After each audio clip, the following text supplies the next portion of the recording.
कत्रो राप बलिरहेको त्यो अलि सेतो सेतो घाम टल्क्यो जस्तो पनि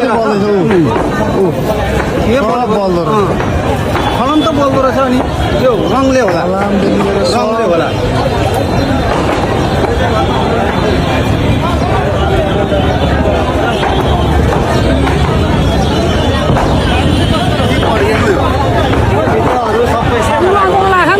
के पऱ्यो